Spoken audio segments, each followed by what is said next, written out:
Grace and peace, world. It's a great day and only getting better.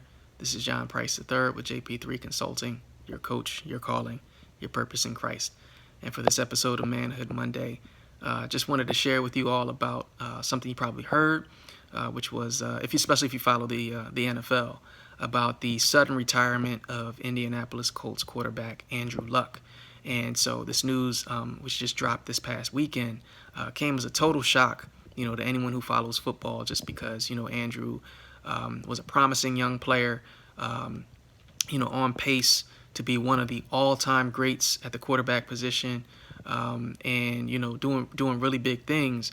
But due to injury and just sort of the nagging recovery process, and he talked a lot about in his announcement, he talked a lot about, pain, sustaining the injury, having to do rehab, and it just got to be too much.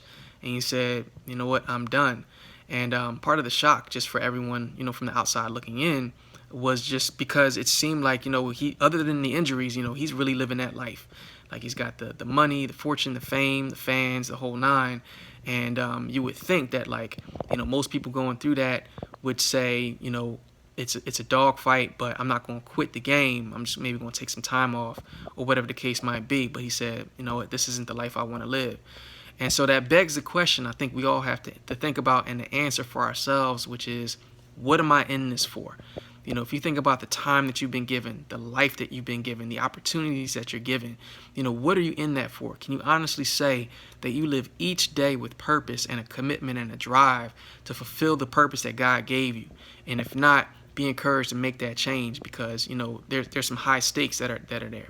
So remember that, be encouraged, and in Christ, remember that in Christ you too can have better days ahead. Shalom.